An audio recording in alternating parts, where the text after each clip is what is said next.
Voglio salutare prima di tutto i colleghi che vengono da fuori, che si sono sobbarcati un lungo viaggio per essere qui, condividere con noi questo momento fantastico. Io nella mia vita di bibliotecaria avevo un sogno, quello di conoscere R.David Lankes, e oggi siamo riusciti a realizzare questo sogno straordinario. Siamo veramente molto lieti e proprio per questo non voglio perdere tempo, ma dare tutto lo spazio al nostro ospite. Chi ha piacere di fare degli interventi, delle domande, è pregato di compilare un modulo che trovate dalla collega Caterina in fondo alla sala, in modo tale da creare un ordine di domande. Abbiamo il libro in vendita e potete quindi acquistare l'Atlante della biblioteconomia moderna in edizione italiana. La conferenza viene registrata ovviamente in inglese e sarà messa online prima possibile sul nostro canale YouTube. Altre due informazioni veloci di servizio: abbiamo lasciato sulle vostre sedie un modulo da compilare se volete rimanere in contatto con noi attraverso la newsletter La San Giorgio per te. Chi ha piacere potrà ricevere infine l'attestato di partecipazione. Concludo questo intervento ringraziando dal profondo del cuore l'Ambasciata degli Stati Uniti d'America in Roma, nella persona di Jimena Campos Cervera, qui presente, che ha reso possibile questo straordinario evento e ha creato questa opportunità di conoscere da vicino il rappresentante più importante della biblioteconomia del futuro che noi abbiamo a disposizione oggi. Vicino a noi possiamo fargli le domande. Voglio ringraziare Anna Maria Tammaro e con lei tutti i membri del CER, dell'Associazione Italiana Biblioteche, che hanno collaborato alla realizzazione di questo evento, e chiedo alla collega Susanna Giaccai, che rappresenta l'Associazione Italiana Biblioteche sezione Toscana, di portarci un breve saluto per poi passare la parola direttamente a lui, il nostro ospite di oggi, David Lankes. Allora sarò sinteticissima. Credo che come associazione dobbiamo essere felici di essere presenti a questo incontro.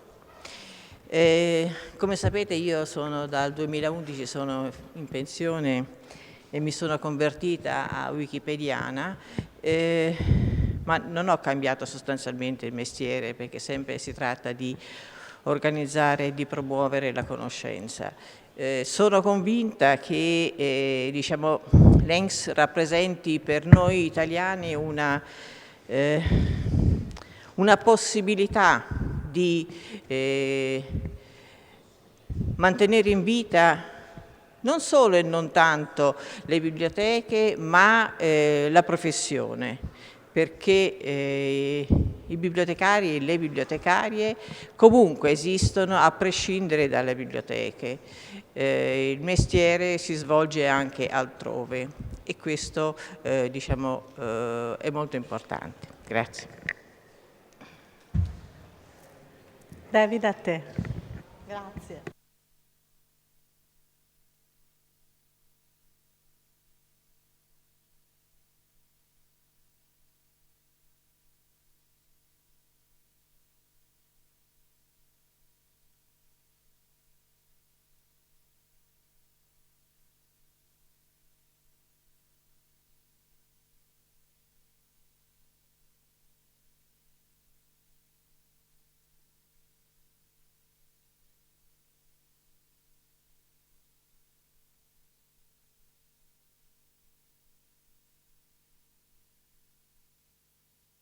Any better? Oh, is that better?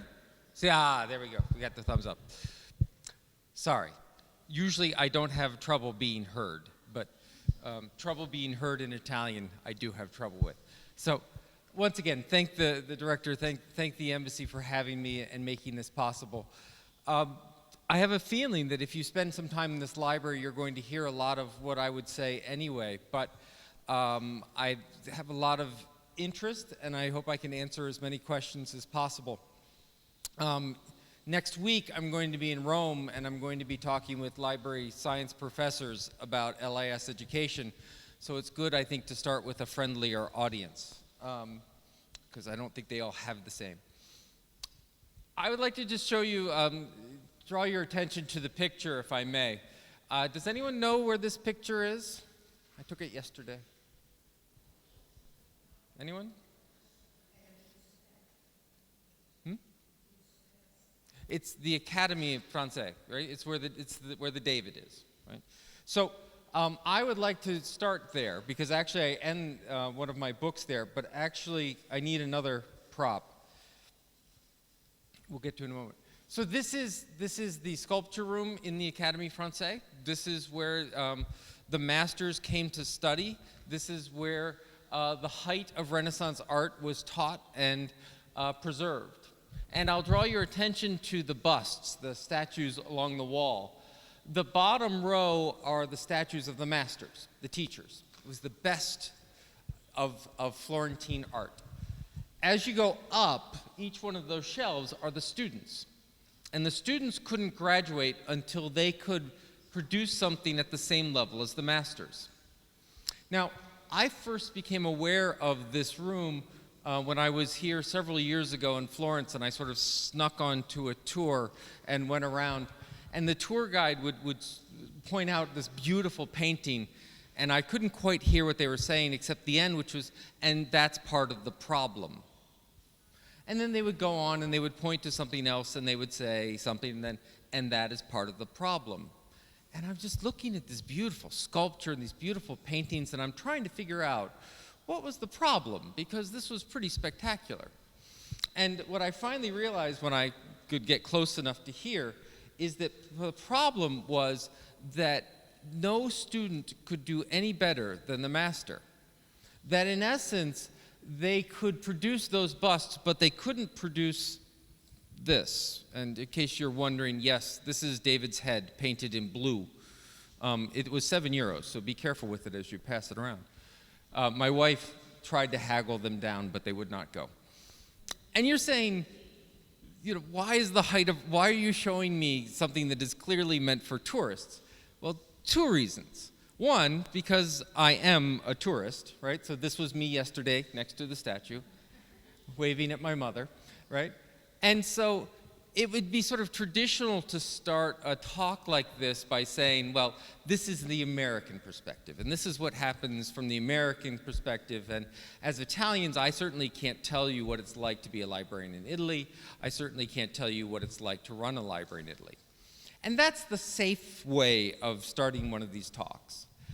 But I'm actually not going to do that.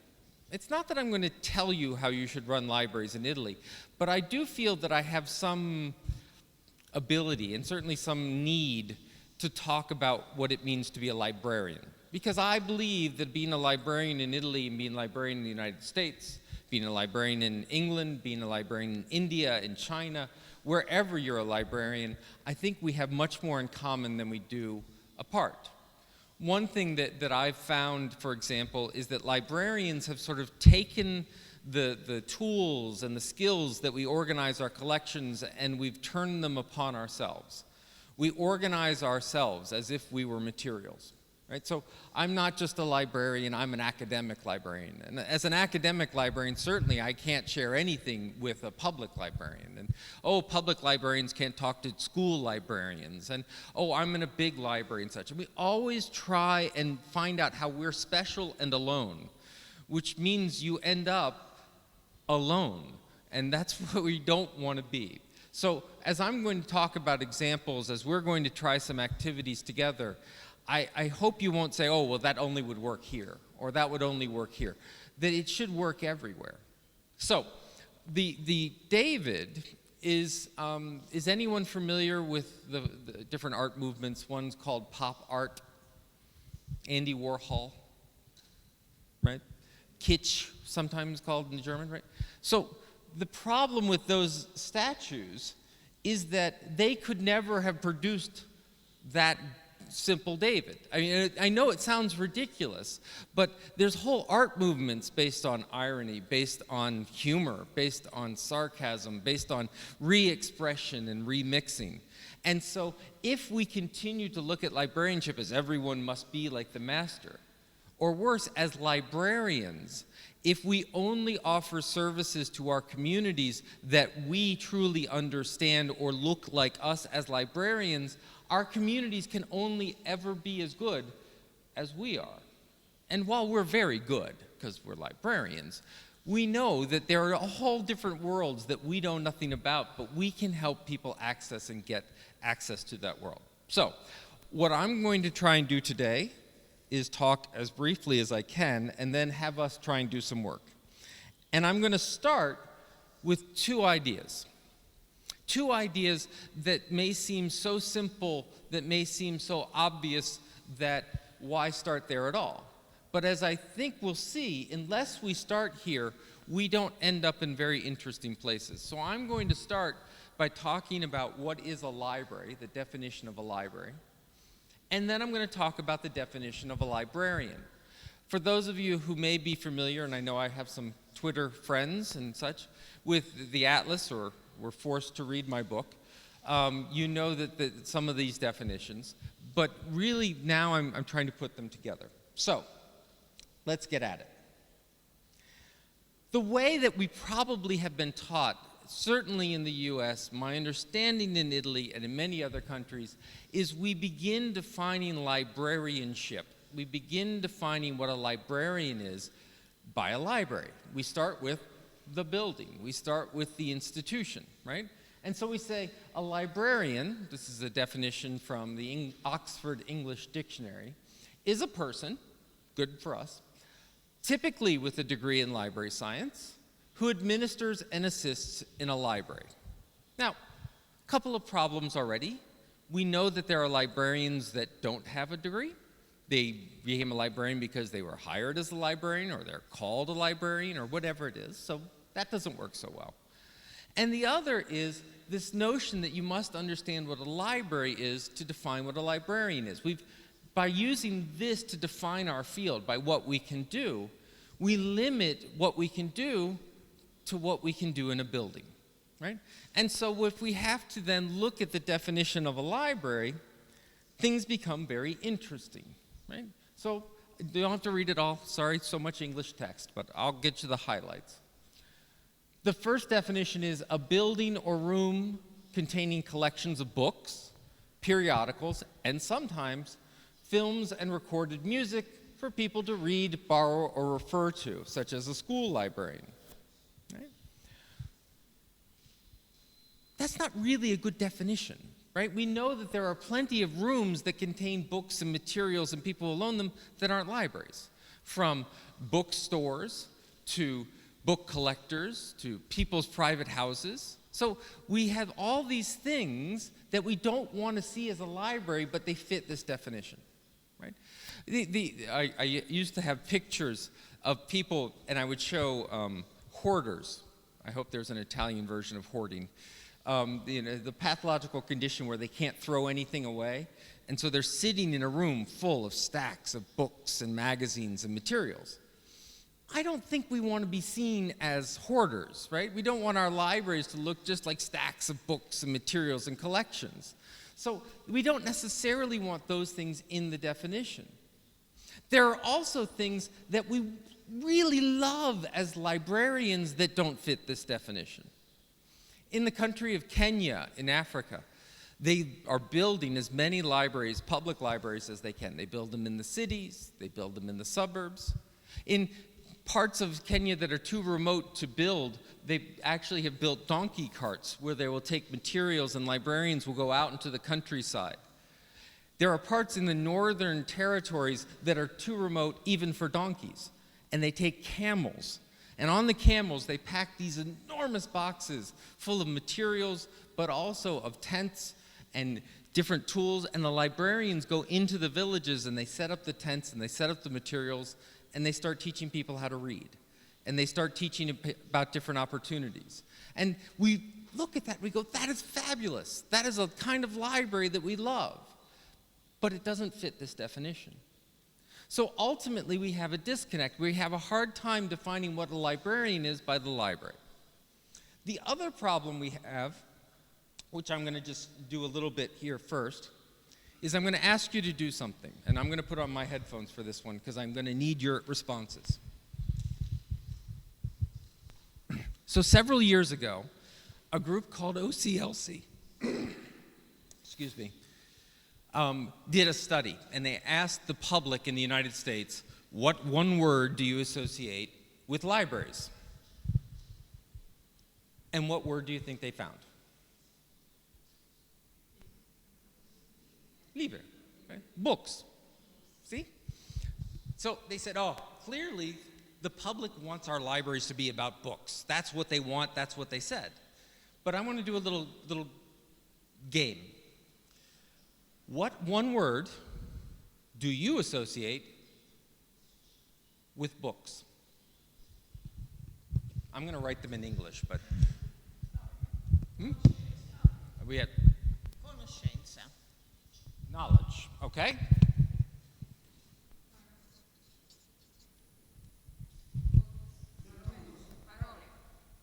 Parole. Words, okay? What else?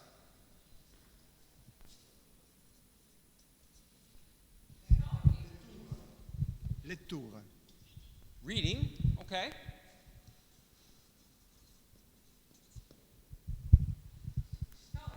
Storia.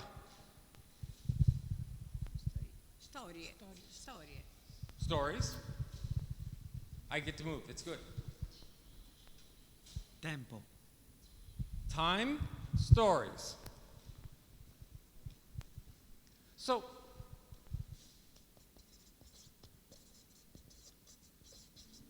this is the problem with words. We associate so many things with them. When they said books, did they mean learning? Did they mean knowledge? Did they mean something that they read so it could be on an electronic form, or it could be in paper form, or it could be anywhere? Did they mean time, the ability to move through time? Was it an escape? What was it? We have all of these terms that we build onto these things. And so when we ask our communities, what do they want out of a library? And they say things like books. What do they mean? And if we don't spend the time to talk with them, to sit with them, to work with them, to see what they're trying to do, we get stuck with books. And so we need to begin to move beyond this. So if we begin by instead of defining librarians by defining what a library is, what if we define a library by what a librarian does? So how do we define a librarian? I would argue there are three things that go into the definition. The first, which you may be familiar with, is the mission. What do librarians seek to accomplish? And I want to be very clear. These are choices. Librarians and libraries weren't sort of created by God to exist in a certain way. Societies, people, communities come together and they define what these things are. So the first thing that we have to choose as a society is, what do we want a librarian to accomplish? I would argue that the mission of a librarian, of an individual, of a person, whether they're in this building, whether they're in a bank, whether they're on the train, is to improve society, to make things better. Now, what I like about just starting with that definition is it means that librarianship is inherently an optimistic field. We believe that we can make something better. We believe that things will get better. We look to the future, right? The second thing is, how do we do it? We do it by facilitating knowledge creation, by helping people to create knowledge. We'll talk about knowledge in a second. We're going to talk about knowledge in a moment. And where do we do it? We do it in our communities, right? So that's what we want to do. So then the next question becomes, how do we do it? And this is where we've spent a lot of our profession worrying about how do we do things, right? The profession has become so much about how do we do something. How do I catalog a book? Where do I put it in the right place? How do I preserve this material? That we forgot why we're doing it, right? Now, how is a great way to train people when you live in a world that doesn't change, right? If libraries were serving communities and different areas, and when I use the word community, that can be a community in a town, it can be a community in a university, it can be a community in a business or in a government, online communities, right? It's great if those communities never change, because then we always know what to do, right? They always want the same thing, let's do the same thing over and over and over again. But we know our communities are changing a lot. They're changing in the economic crisis. They're changing because of new technology. They're changing because now when I walk around the streets of Florence, I have this nice little device here that means I can find my way around Florence. I came here 6 years ago without this idea. I was asking lots of people. I had many more conversations. The conversations were a lot like, help. Do you speak English? Help. So now, though, I have this in my pocket that changes my interaction. I don't have to talk to anyone. Is that a good thing or is that a bad thing? We know that when I was in London, it was almost like going down the street, the US, our cultures have begun to cross over so much. As they do that, our communities need different things. So how we do things also must be flexible, must change. So how do librarians fulfill their mission? They provide access, right? We think as librarians we have that handled, right? Because it's access to knowledge. So this is easy. We build beautiful buildings. This is a beautiful building. We provide and preserve materials. We organize the materials so they're easy to find. And we give these materials out, right? Access, done, easy. Except, access to what? Do we truly want to talk about access to materials? Because we picked books, but why not access to trains? Why not access to toys? Why not access to bricks? Why not access to buildings, right? We say books because we know that it's more than access to the things. We want to give access to knowledge, to words, to reading, to time, to stories, to space, to understanding. We want access to something that's much more impressive and important than materials. We want access to things we can learn from. And that requires us being broader than just access to. The other side that's important about access is while it's great to think that we as librarians can provide access to things, what about us helping our communities gain access for other people? So, as an example, let's say I'm in Pistoia and I'm a musician and I write beautiful music. Trust me, this is not a real example, but I write music. I want people to hear my music. I come to the library not to get access to other people's music. I want to come to the library so they can get access to my music. Now, if you look at access in the traditional way, you say, all right, record it, get a publisher, we'll buy it, we'll catalog it, we'll put it on the shelf. But that's not what I need. I don't know how to record it. I don't know how to send it out. I don't think I'm going to get a contract. Can you help me? And so then a library provides recording studios. Library provides this place on the web. A library provides an event where people can come and hear my music. We're providing access not only for the community to get other people's ideas, we're providing access for other people to get to our community's ideas. How much do our libraries spend in publishing people's ideas, not just buying published things? So access is not simply one way, it's two ways. We also provide access to knowledge, which is it's great if I want to record music, but I don't know how. I don't know the software. I don't know the hardware. Can you teach me how to do this? Can you teach me how? Right? So I have access to this beautiful book, but it's written in Chinese. Can you help me with Chinese? Can you help me translate, etc.? An environment. So I come in and I'm ready to learn, but do I feel comfortable? Do I feel welcome? A library should be a safe place to access dangerous ideas. If I'm interested in what's going on in the economy in the European Union, if I'm interested in what's going on with the Greek debt crisis, can I not only see the official materials, can I see what people are saying about, oh, this is about taking over Greece, or this is a plot, or this is whatever? Can I begin to explore the whole dimensions of what's happening? When I come to visit Pistoia, can I come to the library online to find out about Pistoia? As opposed to, and then, find out about parts that maybe I don't want other people to know I'm looking about in Pistoia. And motivation. How can we make people feel good? How can we reward them for learning, for sharing, for understanding? Sometimes people just want to be heard. We did studies in the United States on reference when people would come and ask questions. And we asked them, how did it go? And we found out that the number one way to improve reference ratings is to do this. Did that help you? That question and that contact meant that, yes, I became highly satisfied. And what's interesting is it had no correlation to whether they got the right information.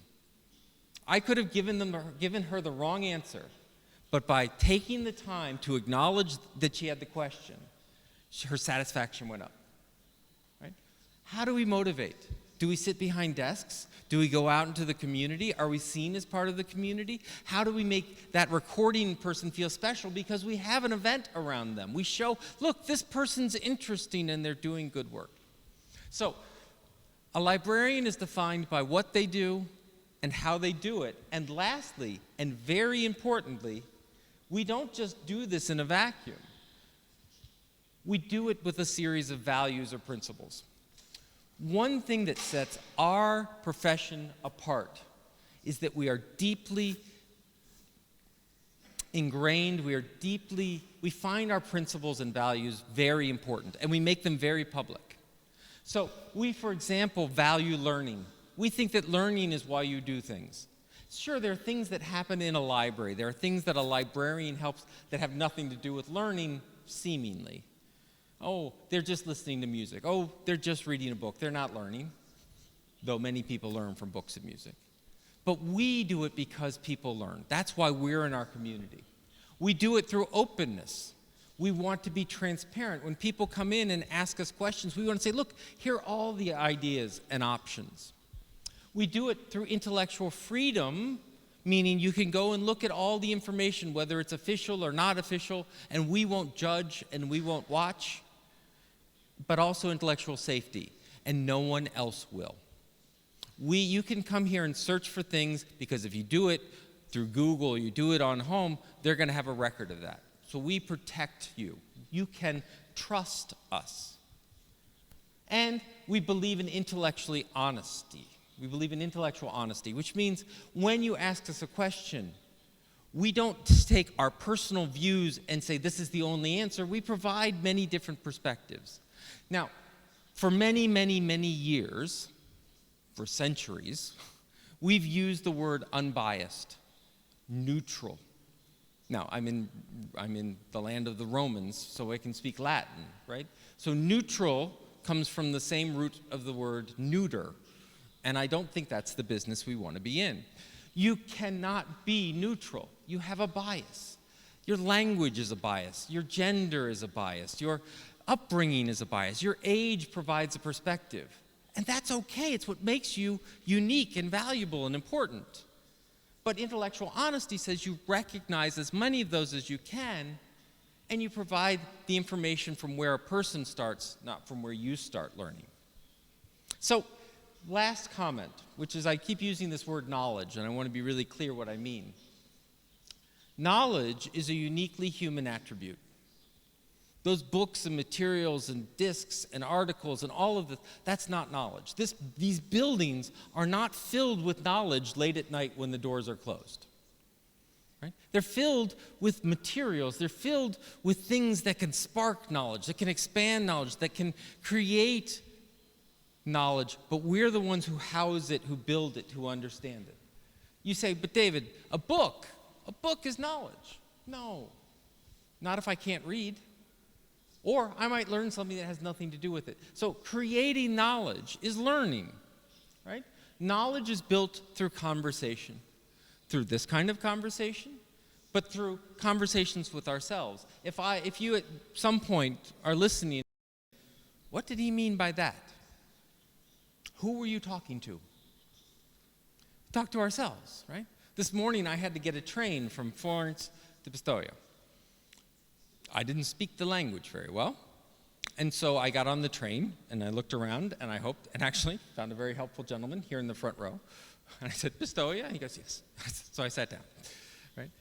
That's how I began and said, all right, now I know this train is going to take me where I'm going, right? But it's also me talking about, well, should I get on the early train, the late train? We have these internal dialogues. When we read, we're talking to ourselves. We're not talking to the book. We're not talking to the author. We're talking to ourselves. So if you are in the knowledge business, you are in the conversation business. And this becomes very important because books, as I said, are not knowledge. Creating knowledge is learning, and not learning with books. Yes, people learn with books, or scrolls, or databases, or microfiche. We're just about learning. Librarians are about learning, not learning with books, not learning with materials, not learning with stuff, but learning. If someone needs to learn by using a 3D printer, if someone needs to learn by playing with Legos, if someone needs to learn by talking to other people, that's our job. We should do that, right? So librarians, you are educators. As much as a teacher standing before a classroom, as much as a professor giving a lecture, you are educators. You don't sit in front of a classroom all day, but how you organize the materials, how you set up a map, how you create these kinds of materials, what opportunities, that's how you do education. So you're educators. All right. So now we can finally define what a library is. Not a room with books, materials, and sometimes recorded knowledge, but a library is a mandated, facilitated space maintained by the community and stewarded by librarians and dedicated to knowledge. Let me get through those words. So first, a library is mandated. Someone had to say, we need a library. Maybe it's a law. Maybe it's accreditation. If you're at a university and they say you must have a library to have a university program. Maybe it's in a business, it's just having a part of the organization chart say there's a library here. But the community has to say you must have a library. Okay? It's a facilitated space. What does that mean? So I just got through talking about librarians as educators. That doesn't mean that we have to talk to everyone who walks into our library. Today, you said about 1,000 to 1,500 people a day come in here. It doesn't mean that a librarian has to meet everyone coming through the door, right? The way the cafe is organized, where the quiet spaces and the loud spaces are, the fact that there's a rack full of cooking materials, where the cafe is, whether the door's open, that's a product of you preparing a space for learning. Right? It's just like in a kindergarten, right? When we send children to learn, we create spaces with lots of colors and interaction and such. We create a space where people learn. And that space, it doesn't come from us. It comes from us understanding our community and saying this is what the space needs to be. So at a university, it might be a very quiet space with lots of individual study. But it also might be very open space with lots of group work. It might be lots of books or 3D printing place or none of those. It may be outside. It may be a car that drives around with Wi-Fi to bring Wi-Fi to neighborhoods that never existed. Around the world, people are starting with what they call pop-up libraries. A pop-up library means they go to the beach during summer and suddenly there's reading material and the bestsellers, but there's also sunscreen and information about not getting sunburn, right? In rural areas, they're driving out, they've taken the bookmobiles, where they would drive vans with books. They've taken the books out and replaced them with satellite internet access and terminals to work on. That's a library. In New York Public Library, they loan out hotspots so that people who don't have internet access in their homes can turn on the hotspot and have internet access in their homes. That's the library. The library is in their house. Right? So it's facilitated. It's maintained by the community. That means they can't just say you have to have one and give you no budget. You must have a library, but there's no space. Right? It has to be maintained. There has to be some ongoing commitment by a community to make a library. But it's stewarded by librarians. Right? So it's owned by the community. Let me be very clear. This is the community's building we are in. But we are in charge of taking care of it. And we have certain expertise and certain skills that other people don't to take care of that space. And once again, dedicated to knowledge. It's dedicated to learning. People learn from fiction, people learn from movies, people learn from stories, people learn from printing, people learn all different things. And librarians make that happen. So, I'm almost done talking at you, then I'm going to make you do some work. One of the things that we have to understand, and I've heard this a lot in talking with librarians throughout Italy, but I frankly have heard it in England and the United States and everywhere I've been, is the idea that there are very traditional librarians, that we have professors and librarians that have a very traditional view, and they don't want to change. And they think that libraries should be as they were 100 years ago. What we have to acknowledge as a profession, the whole profession, is that libraries have changed radically in the past 20 years. We have changed how we think about libraries. What do I mean? Libraries used to be about documents. We stored manuscripts, we stored documents, we stored items and recordings. We owned them, we understood them, we collected them and organized them, and we then provided access to our communities. Right? Piece of cake. And most people, when they think of libraries, when they use that word book, still think that that's what librarians are using. Grazie. Scusi. All right. But a couple of interesting things happened. As we move forward, we realized that there were in public libraries and academic libraries all these different things that people were collecting, so we expanded the collection to include the concept of media. So now we had films and we had videos. And many of us are very upset because now we have huge collections of videos that we don't know what to do with, right? Because VHS was replaced by discs, which were replaced by Blu-ray, but we expanded it. But then something radical happened, and we didn't even notice. We began to introduce into library collections databases. Originally on CD-ROMs, if you remember the old CD-ROM towers, eventually on the web, but in that move to suddenly accept electronic databases into our libraries, we fundamentally changed the definition of a library collection. We no longer owned them. We leased or rented those databases, right? We stopped paying, those databases go away. So we went from owning our collections to renting our collections. The other thing that happened is with documents, we picked them. Ah, yes, I want that one. Ah, yes, I want that one. Now with databases, we were getting hundreds of thousands of articles that we didn't pick. We didn't even know what was in them. We didn't know if it was good. We didn't know if it was bad. And as librarians, we changed from picking them to searching through them. But our collection suddenly became very porous, meaning there were things coming into our collections that we no longer controlled or picked. They came on their own. That is a fundamental shift. So if you go and someone says a library is only about a collection of books and materials, and that's how it should be, ask them if they have access to databases. If they say yes, then they're already wrong. Right? And then the internet showed up. And now suddenly the entire contents of the internet were available through our libraries. And as we know through Wikipedia, we could suddenly access materials that had no connection to a library whatsoever. But as librarians, I like how you introduced it. You're still a librarian, you're just working in Wikipedia now instead of this building. Suddenly, we have access to materials. Our collections changed radically. Now we're talking about different services.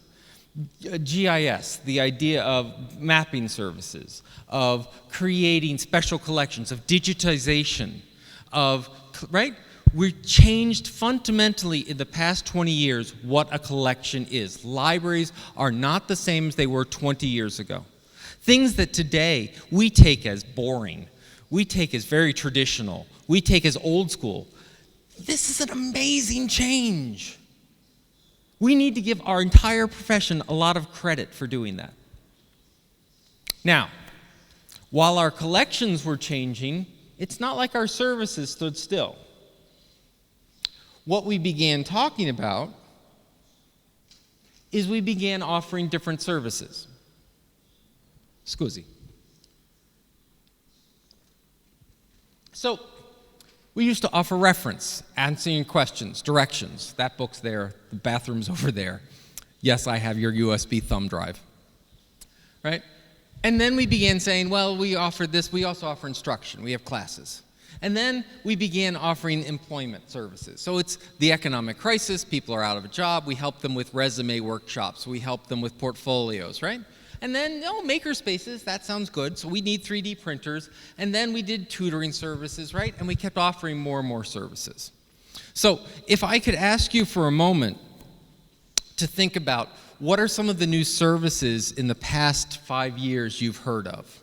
New things that libraries are doing.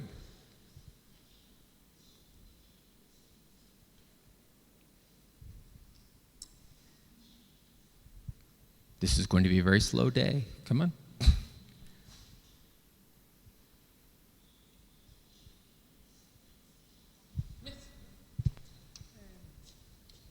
Sicuramente le risorse online. All right, answering questions online, I'm thinking. Sorry, I need my magic ears. Other things. Online resources. What else? What are the crazy Americans or Australians or New Zealand folks doing?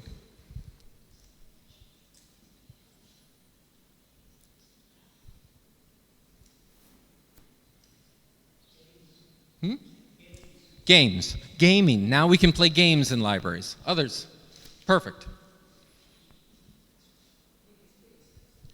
Maker spaces. Maker spaces. The idea that they can come do 3D printing, they can produce video. What other kinds of things are libraries offering their communities? Le stampanti 3D. 3D printers. Video. They can produce video. Right? Back here, come in, hold on. E anche spazi fisici dove potersi incontrare, perché prima non era semplice. Right, study spaces, workspaces. In Toronto Public Library, they have these enclosed rooms, so you can go in, there are 4 people sitting, you're closed in glass. Right? In some libraries, they have what are called baking pan collections. So I don't know if this is a uniquely American thing. You have pans where you put the cake mix, and it comes out in the shape of like Elmo, different cartoon characters, things like that. Yes? No? Crazy? Well, here's the thing. So my son, when he was 3, loved Elmo from Sesame Street. So he needed an Elmo cake for his birthday. So we went and bought one of these cake pans, and we made him an Elmo cake. Then he turned 4, and he was too old for Elmo anymore, and we still had an Elmo baking pan. But somewhere else in the city, someone has a 3-year-old that wants an Elmo cake, or a SpongeBob cake, or a Dora the Explorer cake, or a Mr. Bean cake. Libraries are taking all of these baking pans, and they've made it a collection where they can loan it out to the community so we don't all have to buy a new pan every year. Right? My point is, we've added lots of new services. But what we haven't done is truly changed how we think about services.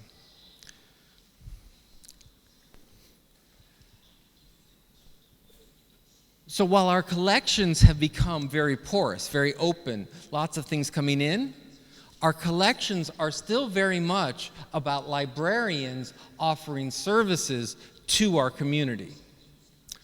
It might seem odd, but one of the most arrogant things that we can say as a librarian to a community member is, how can I help you? How can I help you might sound like it's very open, it's very service-oriented, right? We're going to help them, that's very good of us. But it's, how can I help you? Because you can't help me. What could you offer me? No, I can help you, right? Imagine if instead of saying, how can I help you, we said, what do you love? What do you care about? What do you want to learn? What's going on? What are you working on? And then they begin saying, well, I want to learn how to make music and make videos, and have you seen this and that? And suddenly they're talking and you're talking, and maybe there is parts of that you can help them with, but maybe you're learning a lot about what they're doing and how it works. That idea that instead of us providing service to them, we begin looking at how we can work together, because if this model keeps going, it's going to break. Because not only do we have these services, but we begin looking at everything else that our community needs, and we begin adding more and more services. So when you became librarians, when you went to library school, maybe you had a class on reference, how to answer questions. Did you have a class on makerspaces? Did you have a class on 3D printing? Did you have a class on giving out tax advice? Did you have a class on how to get a job? Did you have a class on all of these things? If we continue to look at libraries as us helping them, a couple of things are going to happen. First of all, people are going to begin to wonder, why is that a library? Why in the world is the library offering music classes and tax advice and social services? Why are they doing that? Libraries are about books, right? The other thing is, then we begin saying, well, if we can't become experts in all of this, we will hire experts. And so libraries are beginning to hire social workers, and they're beginning to hire anthropologists, and they're beginning to hire computer programmers and technologists. But then what happens is, we bring these people into the culture, and are they librarians? Do they have our same respect and values? How do we work together? So ultimately, if we continue to look at service as one way, we create a diffuse concept of library, meaning, what's a library anymore? We become, what's in U.S. language, we become everything to all people, but not good at everything, right? We try and offer all of these things, but we're not good at them. So people begin to say, don't go to the library. They don't know what they're doing. Oh, don't go to the library. They're not very good at this, right? We need to know too much. We have to close the doors half the week just so we can retrain ourselves on the new thing.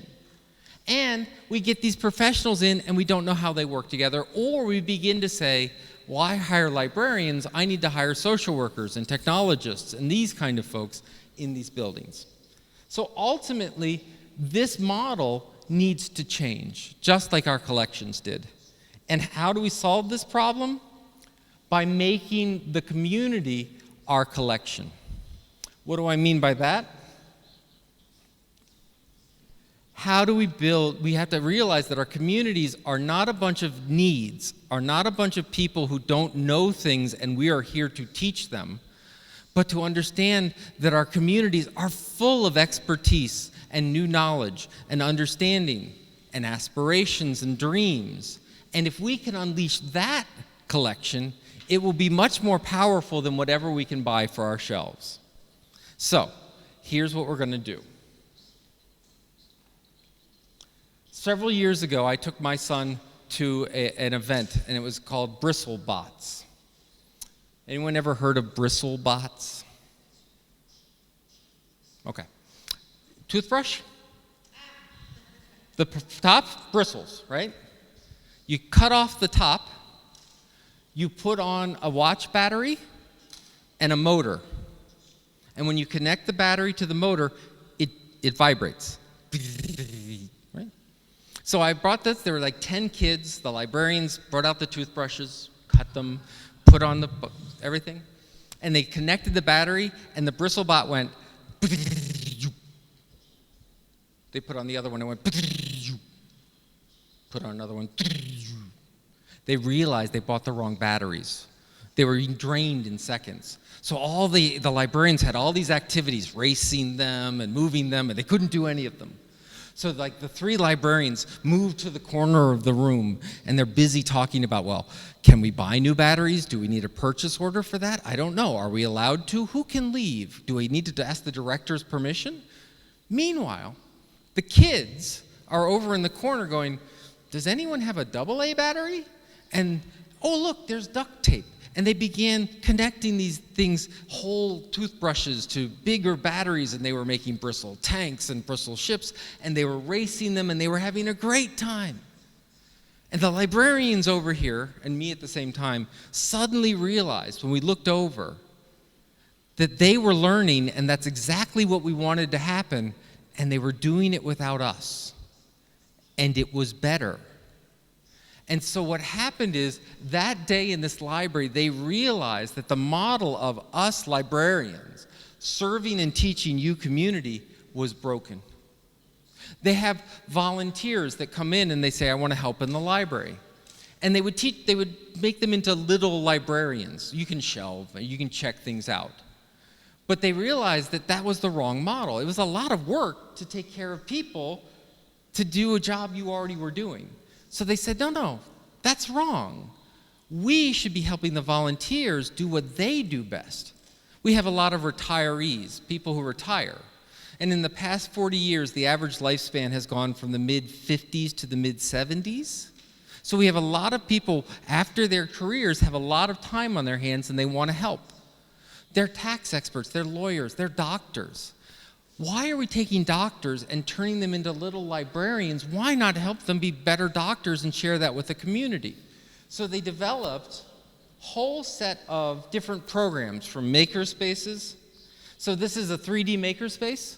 What you can't see over here, there would be about 10 sewing machines. The librarians will always love to fix the 3D printer, no problem. They don't want to touch the sewing machines, they're very scared of them. But they have community members who do sewing, who come in and do sewing, and they teach sewing, and that's their space, right? That they have, this is where people can build. They even have places for kids called Little Makers. And so kids under the age of 10 come in with cardboard and found parts, and they make things and they curate that part of the library. They found out, for example, and I know you're doing this in a couple of weeks, in America, we have something called STEM education, S-T-E-M, science, technology, engineering, and mathematics, right? And one of the things that we found in the United States is that girls, when they're young, want to be scientists. By the time they hit high school, very few want to be scientists. And so the idea is, how can we encourage girls to go into the sciences? And so what they decided was, we will create a summer camp. So they have a bunch of girls come in for a week, but the librarians didn't do the teaching. They invited female engineering professors from the university to teach. They had a fighter pilot come in talking about what it's like to be a fighter pilot and a mother and a woman in the military. They had all these people come in, so that not only were the girls learning from other women in STEM, but after that week was over, they were their neighbors. So they could talk to them after that week and create this connection, right?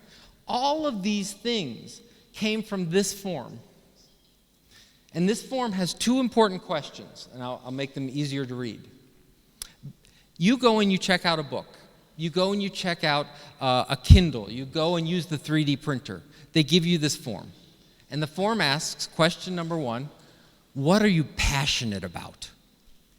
Now, using the word passion in a library is unusual in America too. And so sometimes they would get people going, what are you passionate about? And then, are you willing to share that with the community? So they would get people coming in going, I'm passionate about knitting. So they would say, well, what would you like to do with knitting? And they would say, well, I could teach people to knit. So they would have knitting clubs. Someone came in and said, I am passionate about Civil War in the United States, our Civil War.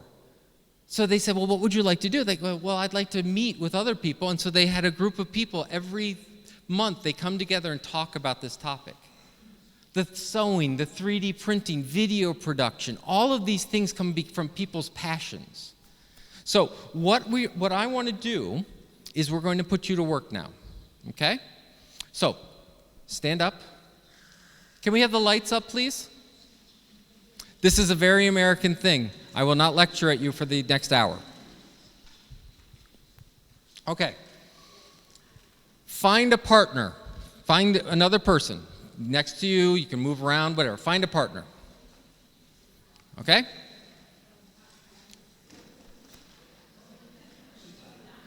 Who needs a partner? All right, we got a partner? All right.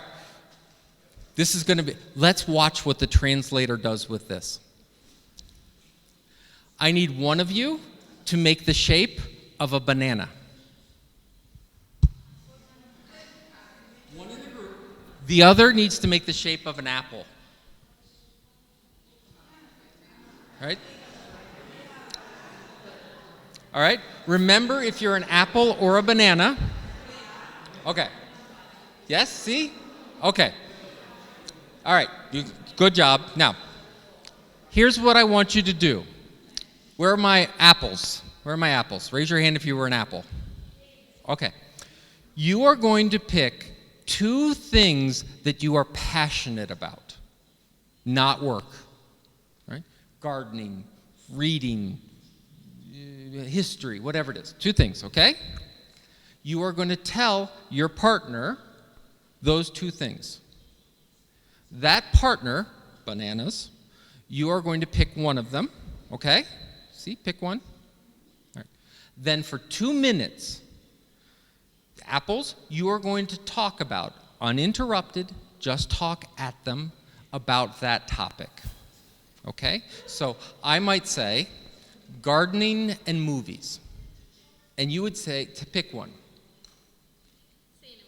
Movies. Now for 2 minutes, I'm going to just tell you about movies. Okay?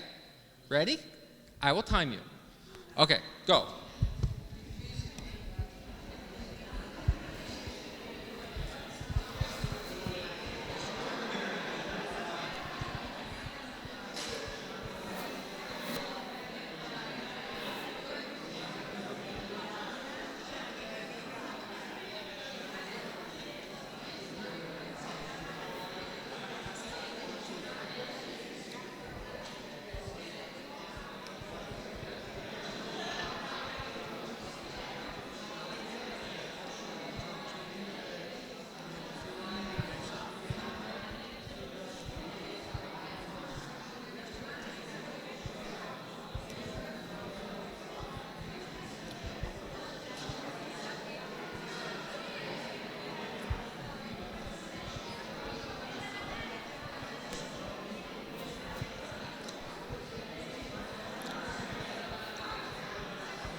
Ok, finito?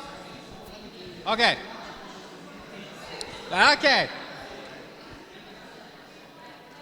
Basta? Is that right? Basta. All right. Stop. Grazie. Okay. Bananas, it's your turn. Give the apples 2 toppings, 2 minutes, okay? So switch.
Okay, stop. Don't sit down. All right. All right. All right. I'm going to all right. Was that hard? No? You've probably bored many people at a party doing just that, right? See? Okay. So we have passions. And we can talk about them, and we're willing to share them. Okay, we're going to do another task. So now I need you to get in a group of, say, 4 or 5. Okay? Pick one of the passions. Don't spend a lot of time, just pick one. And I want you to think about how would you, as a librarian, help that person with their passion share that passion with the community. I'll give you some examples. For example, sorry, it's in English. We could provide space, right? So they wanted, someone has gardening. In the United States, there are now increasingly bibliogardens or library gardens where they actually have space for people in cities that don't have room for a garden. They can come and plant together, right? We could provide a platform, meaning they're a musician. We can provide them, say, internet where they could create a podcast, right? We could provide them just recognition, saying, hey, this event's going on, do you want to go there? We can provide matchmaking, meaning we'll help find other people with that passion. We could provide training where that person may do the training. Remember, think about this, that person who with that passion, they're your experts. We'll talk about in a moment if they're not, but just pretend that they know what they're talking about. Logistics. We can provide a calendar. We can provide meeting notes. We can provide this kind of AV, all right? So 5 minutes, pick one passion, and talk about how you could help that person share that passion with their community. Okay? 5 minutes, go.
Okay, thank you. I get Italians talking, we could never stop, I get it. Okay. I need, what topic did your group work on? Sì. Yes, yes, sì. Oh. Allora, nel nostro gruppo iniziale, la coppia, sono venute fuori le passioni leggere, scrivere, stare su internet, e non mi ricordo che l'altra che avevi detto, insomma, abbiamo parlato insieme di scrivere, la Marta, e di leggere io. E ci siamo scambiate le nostre esperienze recenti. Poi ci siamo uniti con due graditi visitatori che vengono da lontano, una bibliotecaria di Venezia e il suo compagno. E loro ci hanno detto, tra le loro passioni, abbiamo scelto di parlare di musica, sintetizzatori, una cosa che non conosco, e poi gli abbiamo raccontato cosa succede qui.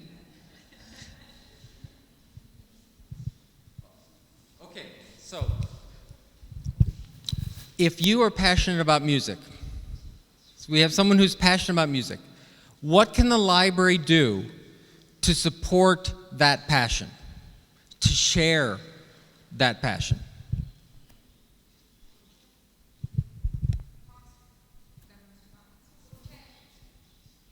Give space, okay.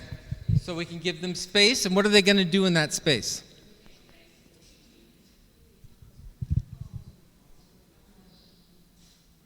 They're going to play music in the space. So we can give them a place to play. Because we know that for many musicians, it's the performance that matters more than talking about it. In fact, they often talk about it by playing. Okay? What other things can a library do? Here you have an electronic music expert, and they want to share what they know. What else can we do?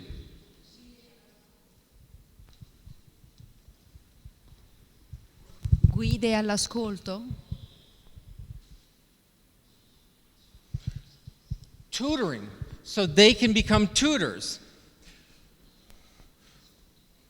One of the things that we've talked about before is we had people who really loved knitting. And they said, I'm very willing to teach other people to knit. And so public libraries may be a space where they could come knit, but this was different. What the library was doing was saying, do you want to learn how to knit? Do you want to learn how to knit?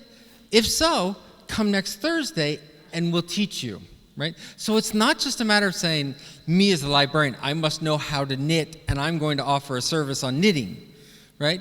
It's about helping that person do it. Here's a musician.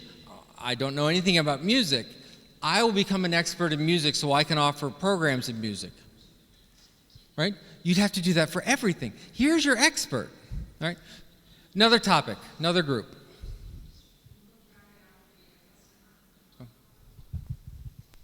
Incontrare altri appassionati. Right.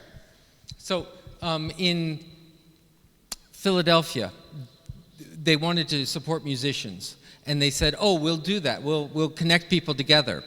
And we pulled musicians together, and they said, oh, you want to do it with rock music? No. That happens in bars late at night. They're not going to come to the library. They don't think about it, and they don't need the library. Country music? No. Classical music. The classical music said, there's no place to perform. And so when they were talking about building their new building, they said, we need a stage with 2 pianos. Because musicians would talk through the music, but they had a place to perform, which gave them status. They walked away and said, I performed at the San Giorgio Library. I performed my piece. So the library actually gave them reputation, gave them motivation, not just the space. All right, what did your group talk about?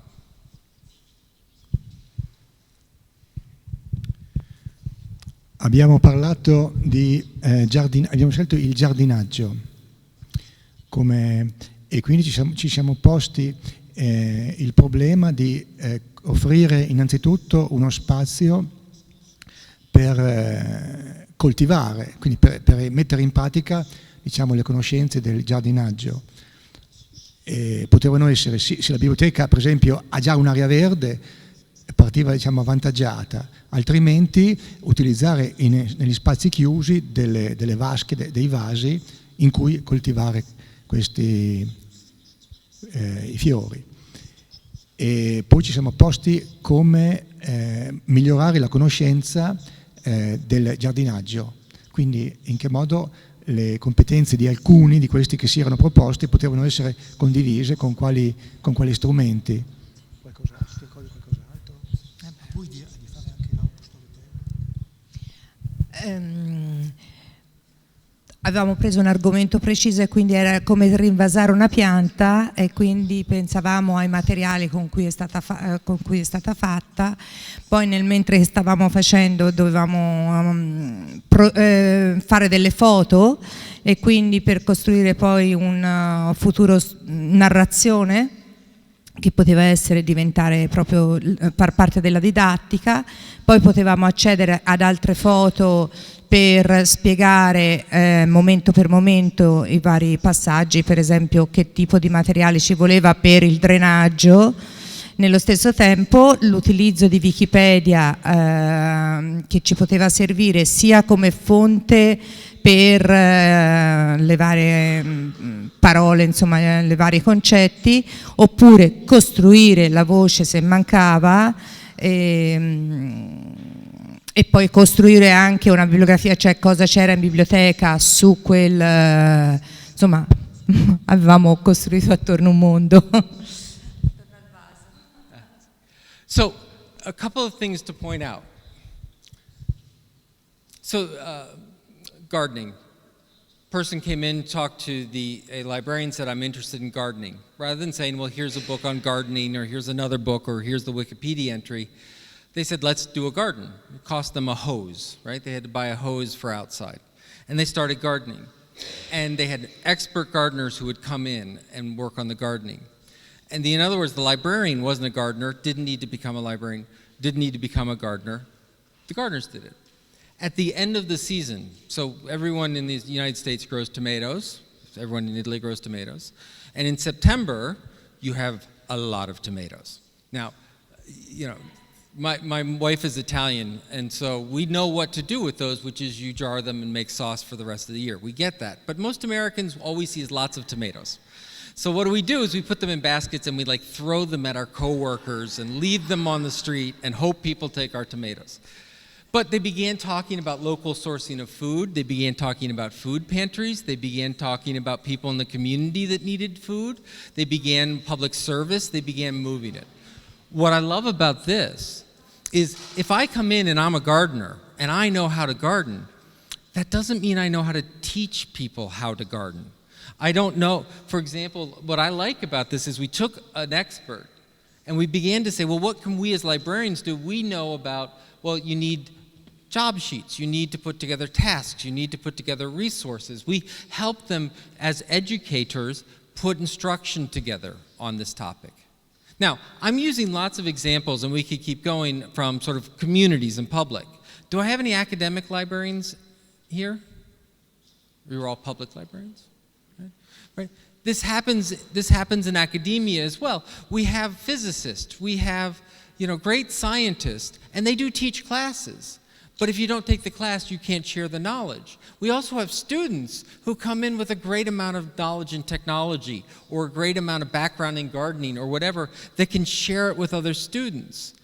Too often in academics, we look at it as there's someone doing a study, we'll provide the materials to do the study. But do they understand how to maintain their data? Do they understand how to put up a website to let other researchers understand their research? Do they understand how to connect to students? Do they understand how to talk to the public? Do they understand how to put a class together? That's things that we as librarians can help them do, right? The point is that we as librarians have expertise, and we're professionals, and we're important. But that doesn't mean we have subject expertise. So by putting these subject experts, the gardener, the musician, in front of our communities, it doesn't diminish our value because they wouldn't be there if it wasn't for us. Also, and this becomes, I'll sort of end up, and then I know we have time for questions. We need to talk about, and no need to hit the lights, I think this is readable, the idea that, we need to control the story. I often get questions from librarians who want to implement these types of services, and they say, oh, how do I talk to my director? How do I talk to my colleague? Because they don't get it. They're very traditional, and they don't want to get up and be apples and bananas in public. How do I get them to look at this? And it's how we communicate this story, which is, this is just librarianship. What we just did was collection development, right? Just like when we look at, what materials, what books do we have, what books are available in that area, which ones do we buy, is that a complete collection? Is it a quality book? Is it interesting material? We think of that as collection development. But what we just did was collection development. In other words, he said he was an expert gardener. Do I know if he's an expert gardener? How would I find out? How could I get information? The same way that someone says, oh, this is an excellent book, or this is an excellent database, or this is an excellent resource, we as librarians do quality control. There's no difference here. And people say, well, what happens if this gardener can't talk in public? They're no good at getting up and holding a microphone. We can figure out other ways to do it. They can put together these materials. They can put together the seed collection. They can do other things. We as librarians can help them say, well, you're not very good at speaking. This person is. Let me put you together. And so now what are we doing? We're doing collection development because we're connecting our collection. We're teaching our community together. So this is just collection development. The other thing that we're seeing is that librarians need to get out of the library. The greatest work and impact we can have is often outside of our doors and not inside of our doors. We need to go sit with the town councils. We need to go sit with government. We need to go sit with businesses. So in the United States, we have these things called the Chamber of Commerce. They're business leaders from the community. And librarians will sit in those meetings. And librarians, when they're first told, go out and sit with the Chamber of Commerce, will say, why? What am I going to do there? And someone said, do you know how when someone comes up and asks you a reference question, what you do? They say, yes, I sit and I listen to what they say. Right. And every so often you ask them questions. Yes, I ask them questions. And once you get a feeling that you know how to help this person, you begin offering resources and advice, right? She goes, yes, that's reference. Go sit in the meeting and listen. Once you ask some questions, and once you feel you know what's going on, offer some suggestions. And there are now librarians who are actually the president of chambers of commerce because they've done that. And then it's also collection development, which is when you sit in the Chamber of Commerce and you hear they're talking about issues or projects or ideas, and you're also sitting over here in the Arts Council or the school board or a faculty meeting, and you hear, oh, did you know they're doing the same thing? And you begin connecting them. Collection development. So when people talk about the community as your collection or doing this crazy new librarianship modern, right? Say, oh, it's just librarianship. We just do it with a more interesting collection than what's printed on paper. We do it with, living people. Right? So we need, the other argument that you often hear is, well, then what's the difference between a library and a community center? Right? A community center, I don't know if I know you have community centers. Anna Maria showed me lots of them, right? Places where people will go and smoke and drink and talk and have a good time. Why is that? What's different between that and this? Well, the librarian sitting there working on, does this person know what they're talking about? How can I develop them? We're dedicated to knowledge. It's about selection, acquisition, and organization. It's just of expertise in people and ideas, not just things and materials and items that show up on a shelf.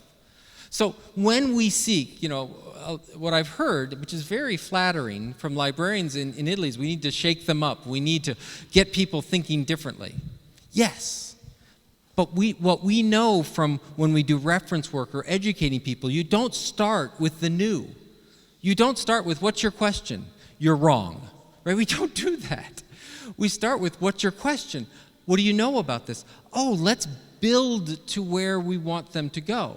So when you encounter someone and you say, we are going to do classes, and the class is not going to be led by a librarian, it's going to be led by a therapist or a musician or someone from the community, and they say, oh, start here and say, well, we're learning. It's about a resource. The resource happens to have 2 legs. They're going to be offering materials. They're part of our collection, and I need your help. I need your help, very traditional librarian. How can I organize this event? How am I going to find this person again? How can you help me organize this expertise so I can connect it together? So that's the argument.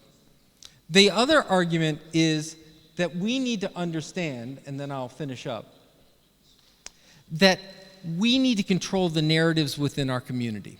So I had a lovely tour coming here from the train station, and I learned that the major industry here was trains. And that they've just recently moved the factories from the center of town to the side of town, and we're working on sort of connecting the new with the old town. Am I doing this okay so far? Okay. There's a narrative there, right? Part of what this community wants to do is say, we are this kind of community. We are together. We are integrated across races and ages, and we come together as a community. Right? Some communities want to say, we're really good for business. Some communities want to say, we are very good for tourists. Some communities want to be the place of learning. Some want to be the place of music. Some want to be the crazy place, right? There's a narrative that a community wants to express. And libraries are one of the few institutions that can be part of working across a community to build that narrative. So to give you an example, in the United States, in a city called Ferguson, which is in the middle of the country, a white policeman killed a black teenager. And it instantly led to protests, rightly so. It turns out that in a majority black community, the policemen were majority white. There was racial discrimination going on, and these protests eventually boiled over into riots. It led to the governor calling out the National Guard. It led them to closing the schools. It led them to creating curfews. It led to this story all over America, white cops versus blacks. It led to militarized and all of these kinds of, the worst kind of Americana. You probably saw these stories. And in the middle of the story, this little, and I'm talking little, Ferguson Public Library put out a sign that said, "Stay strong, we are all family." Not only did they put out that sign, but because the schools were closed, the librarian invited the teachers to teach classes in the library.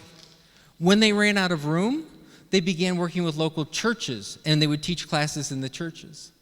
One thing that people don't say is, in America, the way that poor children will get food is through schools. So when you close the schools, you cut off food. So they were hungry. So they began delivering food services in through the library. What happened was they began to change the narrative. What was seen by everyone in the United States as, oh, white cops versus black somewhere else, some other state, some other place, that's horrible over there. Suddenly, we are family, and we have hungry kids, we have kids that need schooling. Suddenly, it became my community. My community has those problems. My community has those issues. This library changed the narrative, and it made it more human. And in the middle of all this, I was tweeting it out, and someone put out this message that said, of course, a library always makes a difference. That's not true. That's not true. Just because you have a library does not make your community better. If your mission as a librarian is to improve society, simply showing up in a building does not accomplish that mission. Simply saying that you have a degree does not accomplish that mission. Pistoia is not a better community because this building is here. It's not. Because, first of all, a library can't do anything. If these doors are closed and locked, what does it matter that we have this building? Right? This building does nothing but shield you from rain and will eventually rot if we don't take care of it. So it's not that a library makes a difference. It's that a librarian made a difference. That sign was a choice that the Ferguson, Scott Bonner, the Ferguson librarian, chose to put that up.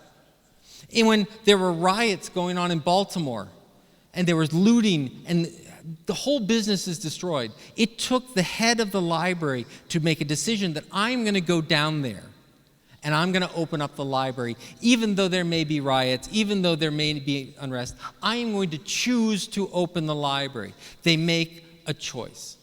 Pistoia is a better place here because librarians make choices to make it better. And always makes a difference? Really? Always? No. A librarian chooses to make a difference. If you believe that the value of your library is that people are going to learn more from books, wonderful. Do a fantastic job. It'd make it better than if those books were just left out in the street. By organizing them, yes, but by connecting people, understanding that the people using that materials are not communicating with people centuries in the past. They're talking to themselves, and they want to talk to fellow scholars and fellow individuals. Connect them. A good librarian does not organize the world. It does not shelve the world. A good librarian weaves together the dreams of a community to make a better community. That's our power. That's our value. The idea of talking amongst yourself, it's not so that we can make a community more like us. No. We need to make the community more like it, and we need to be more like that community. We must always choose to make a difference. So if I come back for a moment, and I take you back to this room that we started on, and I told you about the masters and all these different busts and such.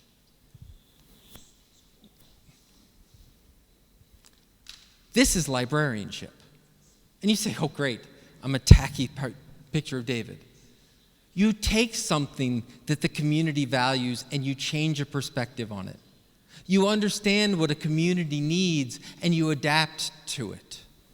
You make great art accessible and available. You make great thinking accessible. And that thinking doesn't just come from people who have been dead for 20 years or 200 years. Great thinking is happening right now.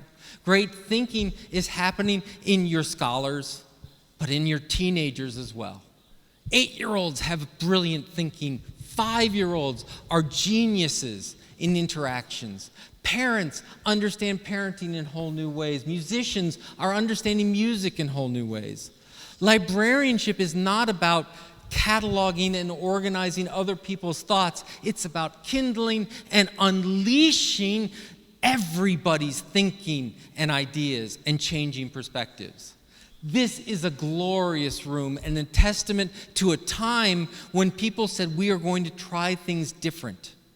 The Renaissance was an amazing collection of people doing things and thinking. The sculptures are the artifacts and byproduct of the people. They are not the thing. They're there today to inspire us to come up with greatness, not simply to marvel at the past. Our libraries, our librarians, whether they're in buildings or out of buildings, that's our task and our ability. That's what we can do. And it is a noble and honorable task. We are great. We have greatness and people respect and love us for it, but they will not continue to do so if all we do is hide in buildings and hide behind our stacks and assume that they're just there for the materials aside.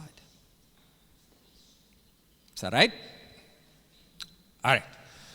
Questions, comments, thoughts, lights? I'm going to get to one. Grazie.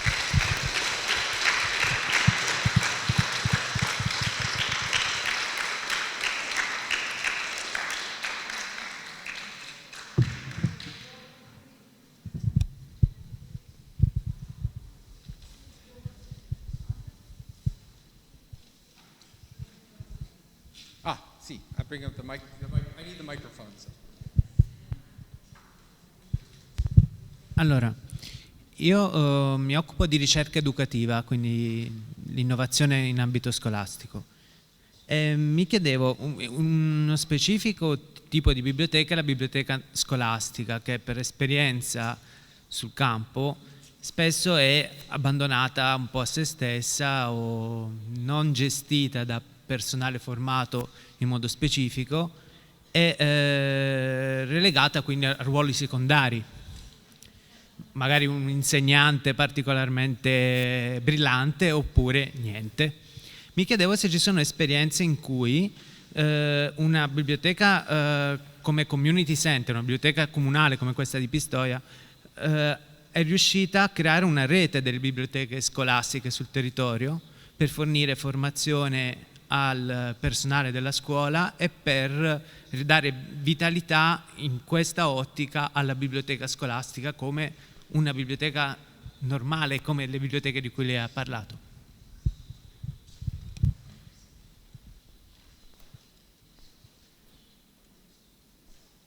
So the quick story and then why I'm here. School librarian, her name is Sue Kowalski, is in a small school. And she had a volunteer program where students could come and volunteer in the library. And she said it was just more work than it was worth. I had to figure out what I was going to do with them. I had to schedule them. I had lots of things to do. It was the last thing I needed to do. So she said, this is wrong. And she, once again, turned it around and said, all right, these students want to be part of it. I can have the students organize themselves. So they began organizing their time. They began figuring out what they're doing.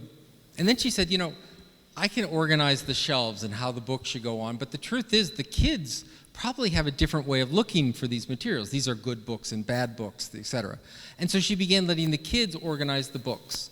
She then let the kids start picking which books were purchased. She then used the kids who had a lot of technical knowledge to begin to support her use of technology and then eventually her teachers' use of technology. The teachers initially said, oh, I don't need a student. I don't want to be seen as stupid in front of a student. I can't let them teach me how to use the technology. But as she worked with a few volunteer teachers and they began saying, oh, you need one of these students. Anytime I have a problem, a student comes in from the library and they fix it, and they began treating them like graduate assistants where they would assign library volunteers to work with teachers. She got to the point where in a school of about 200 people, 90 of them were library volunteers, which is, once again, in the United States, this is not usual.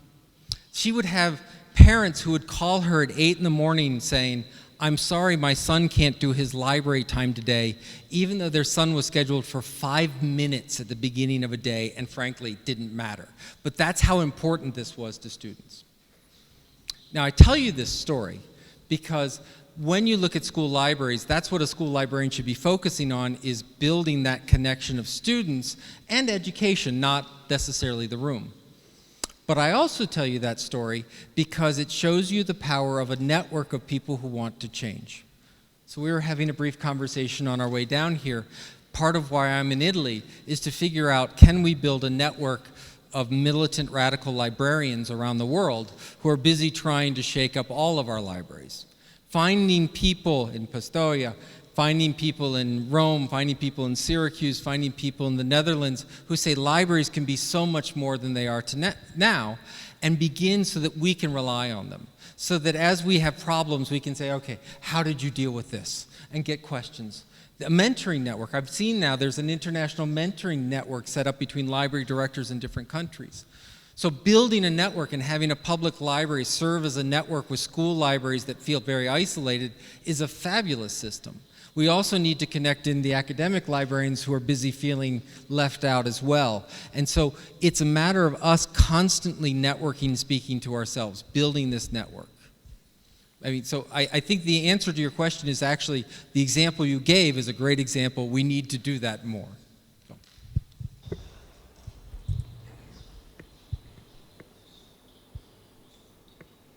C'è una domanda di Lorenzo Valgimogli.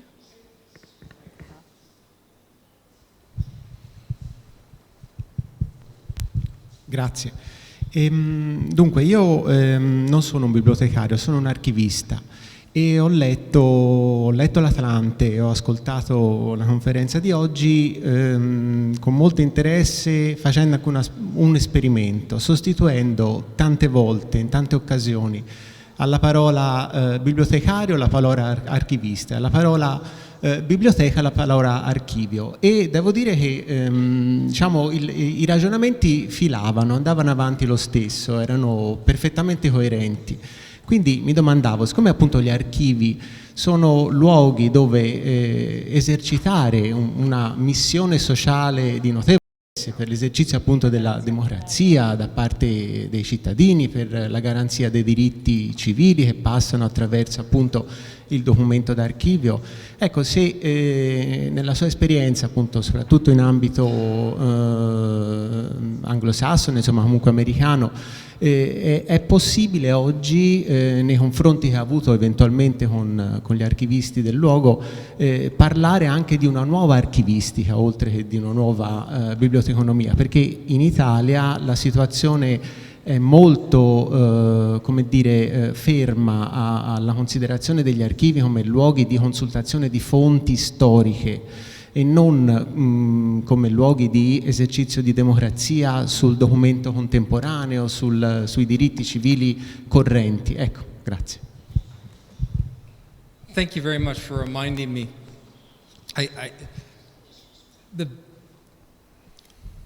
I was walking through Rome several years ago, and I was walking by the ruins, and I had this epiphany, which archivists I think were born with, so it took me a lot longer.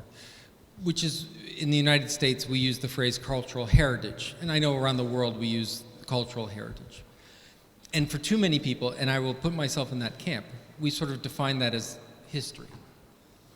When in fact, what it meant was everything that got us to where we are and how we live today, right? So I love how you point out that archives are essential to a democracy, because to know one's past, to know how it came about, to know what we were trying to preserve and our values, and really having a real debate about that, we need to understand and see the documents as well as the thinking of what came before it. So we got together, a group of us, in Salzburg, Austria, and we said, okay, what does it mean to be a library, a museum, an archive in this age of participation? And we developed, and I'll bring it over here in a moment, something called the Salzburg curriculum. Oh, it's dark again. I'm sorry to do that to you. And the Salzburg curriculum says, you know, good archives, a good archivist is not simply about preservation as I understand it. You feel free to correct me.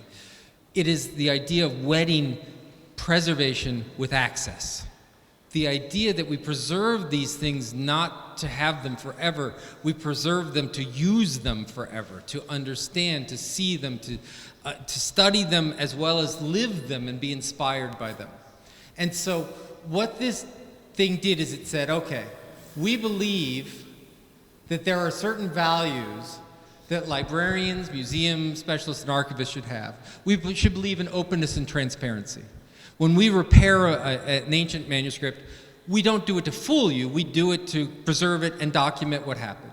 When self-reflection, we believe that a good practitioner constantly asks themselves, how can I be a better practitioner? Right? We are in a learning profession. How can we expect to help people to learn if we don't learn on a regular basis? It's about collaboration, it's about service, it's about empathy and respect for those that we serve and our fellow professionals, continuous learning, and creativity and imagination. Some of the most beautiful online work happening out of libraries, museums, and archives are from archivists saying, how do we make available this material? There's still some of them have a really physical quality, but what can we do in this digital sphere, in this digital space? So given those values, what do we as librarians, museum, and archivists need to know? And what we came down to was this list of topics. The first one is transformative social engagement. To understand that one of our skills as librarians is to change the societies that we serve. That we will. I mean, if we do nothing but take tax dollars, we change those communities. But to be proactive, to take control of that, understand that our job is to make our cities, our scholars, our students better. We understand technology. We must understand how to use technology to have a legitimate conversation online, manage the tasks, asset management, good old-fashioned how do we deal with the stuff? That can be materials. In Africa, there are museums that consist of tribal gowns, but they don't just put them behind plate glass so you can look at them. They're used in tribal ceremonies. And so part of asset management is to keep this living collection in use, constantly moving back and forth. In the States, they loan out fishing rods. The goal isn't to buy a great fishing pole and keep it safe, it's to lend it out and make sure it's ready for the next person. So asset management, as you know, is more than just sticking it somewhere, but actually assuming it's going to be accessed and used. Cultural skills, understanding that when people come in, not only, oh, these are Italians and these are Americans, and not only these are Northern Italians and Southern Italians, but these are people from different cultural backgrounds. They're going to interpret this differently. And then finally, having an understanding of knowledge and learning, that we understand these skills. So the short answer is, I believe that archives can teach us a lot because they've always had this wedded concept of access and preservation. The notion of keeping something for use, not simply keeping something. And I think all too often in libraries, we treat them as once it's on the shelf, our job is done. But the truth is, once it's on the shelf, that starts the work of taking that to create the next great idea, the next great thought, the next great thing to happen. Is that fair? I'd love to talk more. So. C'è una domanda di Antonio Aliani.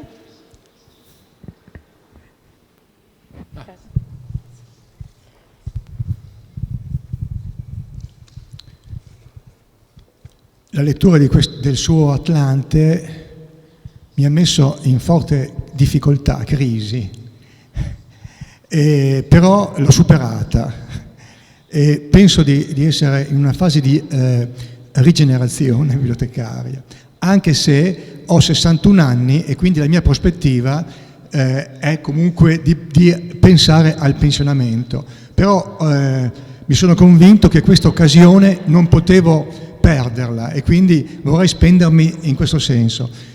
E mi sono già messo all'opera e volevo chiederle se la mia intuizione è completamente, cioè se è corretta o se invece è completamente scentrata. E mi sono concentrato sui social network, in particolare su Facebook. E siccome lei ci ha insegnato che bisogna uscire dalle biblioteche ed essere dove avvengono le conversazioni, ho detto sicuramente su Facebook ci possono essere delle conversazioni in cui il bibliotecario può intervenire. E ne ho presa una. Per esempio, nel nostro paese ci sono stati nel mese scorso i campionati mondiali di rugby under 20.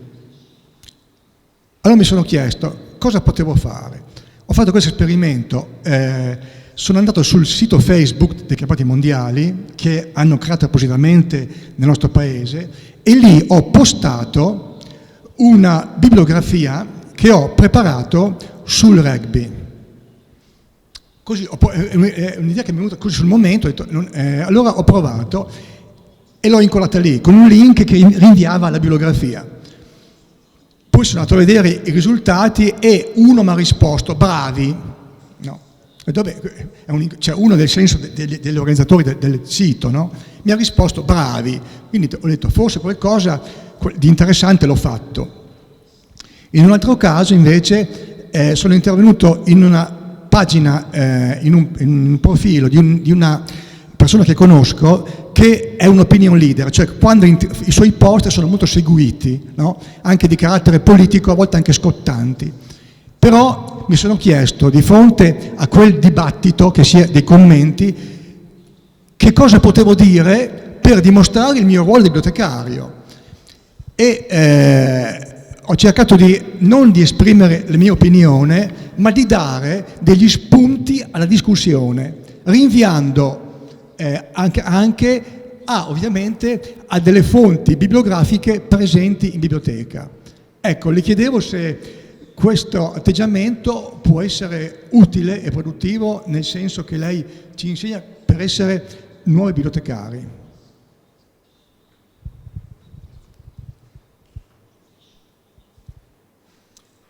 So,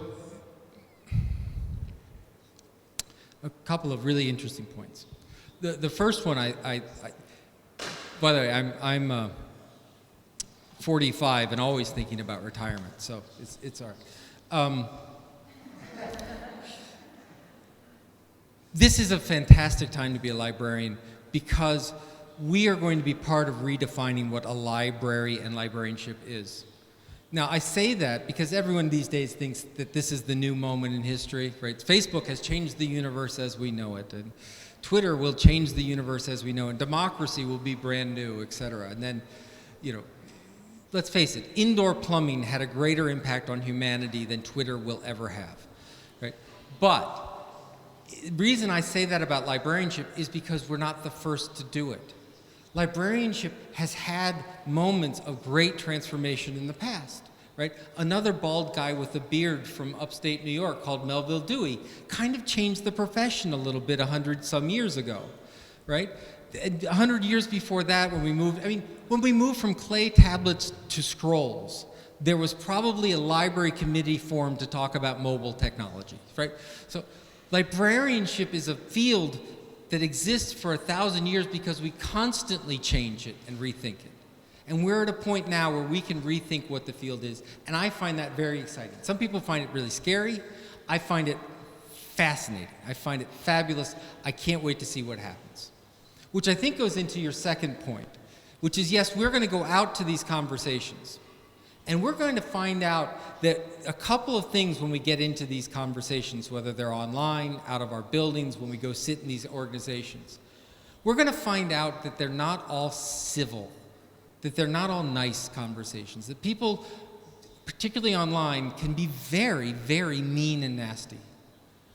I mean, to be a woman scientist today on Twitter is a dangerous thing. To be a woman politician is a dangerous thing. To be a woman librarian, frankly, online with an opinion can be dangerous. That's unacceptable. Do we as librarians have a role to play in trying to bring civil and civic discourse to those? Yes, we do. When we host Facebook, when we host Twitter, and as professionals should take the opportunity to talk about, wait a minute, this is not a way that people talk. Part of what we can do with our spaces and with our place in a community, our trust, is we can bring disagreeing points of view together to have a civil discourse. We need to think about how we can take that online as well. Your other point that I heard was that, okay, I go out, I'm going to be part of these conversations, am I allowed to have an opinion?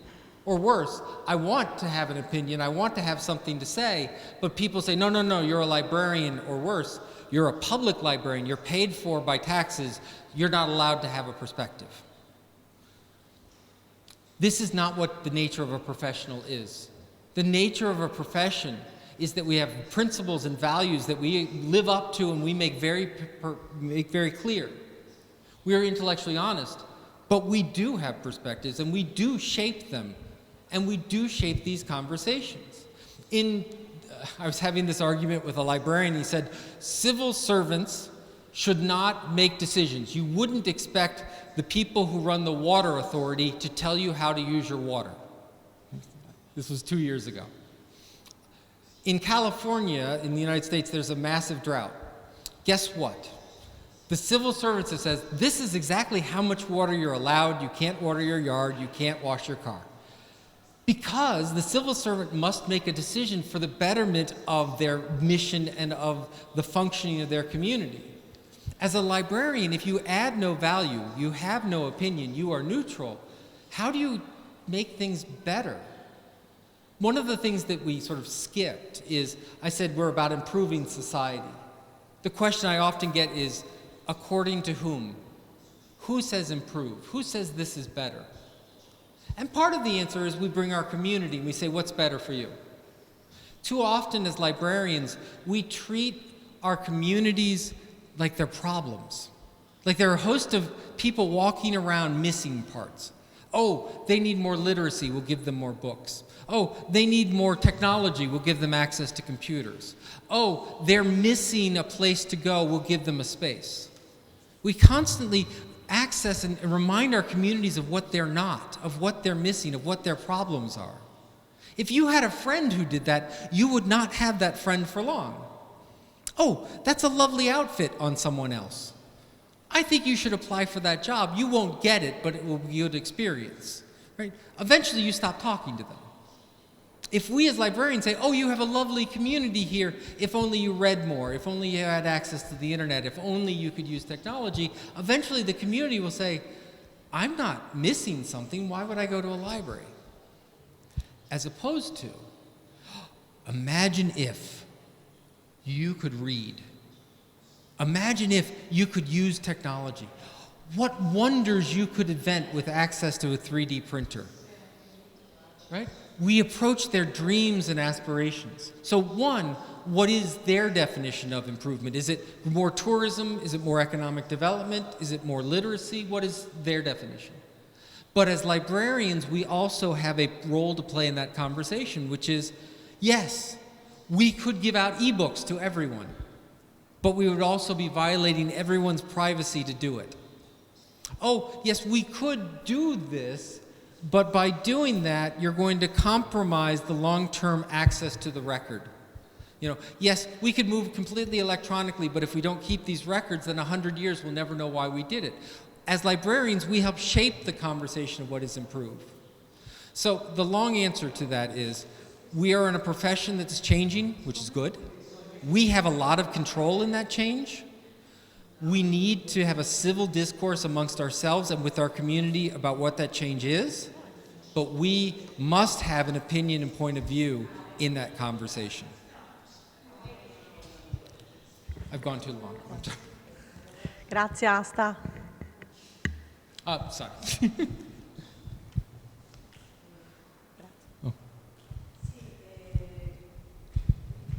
Prima di tutto volevo ringraziare il professore perché è veramente 2 ore ma che valgono per i prossimi 5 anni, però speriamo di rivederla molto presto perché è una vera, non solo ventata, direi un ricostituente alla salute mentale dei bibliotecari che sempre, e di quei bibliotecari che credono che davvero le biblioteche sono il cuore uno dei cuori insomma di una comunità civile e quindi che concorrono all'educazione e alla crescita proprio della comunità.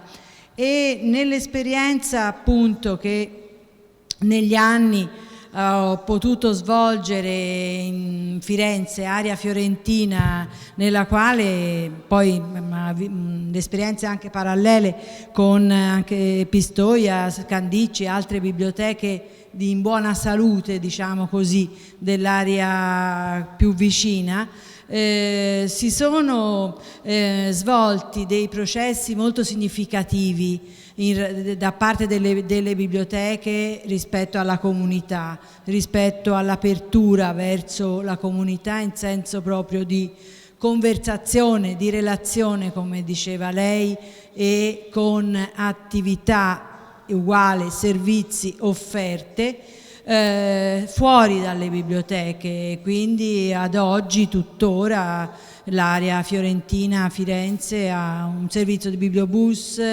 5 punti di prestito nei centri commerciali, 2 ospedali dove ci sono le biblioteche, l'ospedale, una biblioteca nel carcere. Dentro le biblioteche ci sono attività CNIC Caffè, Alzheimer Caffè. L'ultimo è questa esperienza interessantissima dei campus estivi a fine scuola, utenza libera.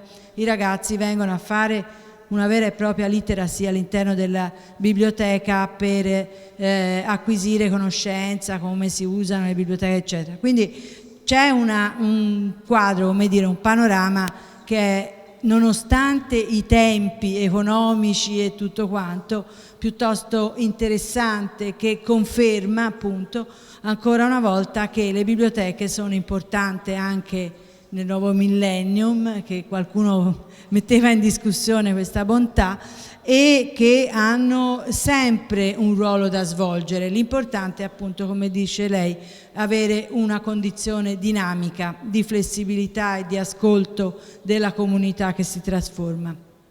E arrivo anche alla domanda, che è un po' invece il risvolto un po' preoccupante, perché anch'io vedo alla pensione come un momento liberatorio, però mi piacerebbe, cioè questo processo avviato appunto con passione, con tanti colleghi, e sono qui presenti, fosse un processo che poi va avanti anche attraverso appunto la motivazione, no? Dei bibliotecari, perché è il bibliotecario che fa la differenza, sono d'accordo, all'interno di un processo, non perché è il protagonista è il pubblico, però il bibliotecario ha un'attività. Ecco, come fare per tutte queste belle cose siano poi traducibili in strategie positive, propositive, stimolanti per rimotivare che forse tra gli anni 2000 e il 1990, gli anni 90, se da una parte le bibliotecarie continuano a essere in buona salute, dimostrando che sono sempre importanti e utili, e i bibliotecari forse sono un po' più demotivati. Ci sono tanti motivi anche oggettivi di tipo cioè proprio le condizioni di lavoro, stanno diminuendo i bibliotecari, non c'è un piano di occupazione, quindi ci sono tutte le ragioni per giustificare una demotivazione, però la preoccupazione è il futuro poi per le biblioteche. Grazie. Thank you. Couple of things. The first is, we as librarians need to realize that we are the community, in the sense that when we come and we serve here, these are our neighbors, right? And so I think all too often we as librarians set ourselves apart. We are of service to them, we help them, right? So we need to talk about us, how we help us. So we need to be a bit broader about what we consider librarians even. I think there are three ways to become librarians. I think there's librarian by education, I think there's librarian by title, and I think there's librarian by spirit. Meaning, you're either trained and you get your diploma, you get hired and they say you're a librarian, they're going to reflect and have an impact on our profession whether we like it or not. And the third is, we know there are people who are dedicated to the same values and the same mission that we have. Let's bring them in. Particularly if they're people like Brewster Kahle or Bill Gates that have a lot of money. Let's bring them in. Honorary librarians, we should start more of this. I have yet to find a librarian, a true librarian, that doesn't want to learn, that doesn't want, in fact, often what gets in the way of librarians is this notion that they have to be perfect, that they don't want to do something unless they can do it perfectly. In the United States, we have a phrase that says that what is it? Perfect is the doom of good. I mean, in essence, that's not the right phrase. If you're so worried about getting it right, you never do anything that's good, right? So that's one of the things I found in services. I'm not going to offer a writing service or a gardening service until I, as a librarian, understand this topic completely. And so we never offer things that don't look like us. By working and partnering with our communities and showing them how good they are, next time a budget comes up, next time a building plan comes up, next time a referendum comes up, next time an event comes up, it is not the librarian standing up and saying, we are important, we need funding. It is the gardener and the musician and the psychologist and the professor who stand up and say, I am them, I am that partner, we need to support it. So, we need better education for our librarians. And I mean that, I'm not criticizing any library school. The idea that you finish library school and you're done learning what it is to be a librarian is wrong. It's wrong in Italy, it's wrong in the US, it's wrong anywhere. The idea that we as librarians ever finish learning is wrong. And so what we need are places like this that they can come and experiment and try. I mean, we should have, placement services, not only for students, but current librarians who can come and see what it's like in Pistoia, see what it's like in Florence, see what it means to set up something in the mall and how that works. So we need to spend a lot of time as our professional associations and our library schools, and I include Syracuse as one of those. We need to do a better job realizing that once I give you my degree, That's the start of our relationship, not the end of our relationship. I need to constantly educate you as a professor, and I, as a professor, need to listen so you can educate me. You can come back and say, I was in Florence last week, we tried these things, you need to teach that in your class. And if I, as a professor, go, oh, that does not fit with my class, you need to look at me and say, explain to me exactly why, what's the right, you need to keep us on task, right? Because we're all part of the same system. We're all part of that network. And so we need continuous learning networks. And that's back to the point I started with the school libraries, I'm here, so today we met. Today we're now best friends. And so as you try new things and I try new things, we're going to tell each other. And then when I'm down in Rome and we meet someone, they're going to be part of the network, and they're going to be part of the network. And so what I realized when I wrote the Atlas, which, by the way, you should be happy, yours is soft and carryable. The one in the US is not. What I wrote is, after a while, if we stop complaining about everyone who doesn't get it, everyone who stands in the way, and look around at the people who do get it, pretty soon we're going to realize we are actually in the majority. We're the ones that are meeting with the new librarians, and we're the ones putting it together, and there's power in that. And so rather than us focusing on how to change the minds of those who don't, we need to focus on having our community support us for the next budget and the next system. I realize that in times of economic crisis, all the words I can give you are nothing compared to a real budget. I understand that. But what I can tell you in the US, when our economy crashed, our libraries went from book palaces, our public libraries went from book palaces to community centers with internet access points, with all of these kinds of things. And when the economy started to recover, the libraries got bigger because we helped the communities through. If we had stayed at book palaces, we would have been cheap books. And the minute soon people had enough money, they could go to Amazon, they could go without us. Why need us? But they said, that's where I got my job when I was laid off. That's where I learned the new skill. That's when I went back to school, that's where I studied. That's what saved me in the economic crisis. And so now as the economy goes, you bet I'm going to vote for that budget. You bet I'm going to pay for that taxes. So now's the time we need to connect to our communities, so as times get better, we're part of that recovery. But I want to thank you for your service and all the good things, and I want to learn more. So.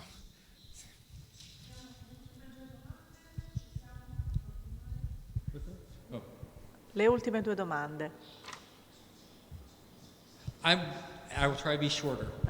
Allora, Brian Berni e Enzo Borio. And whatever questions I don't answer, I have email, and I'm really willing to listen. Can I speak in English? Good.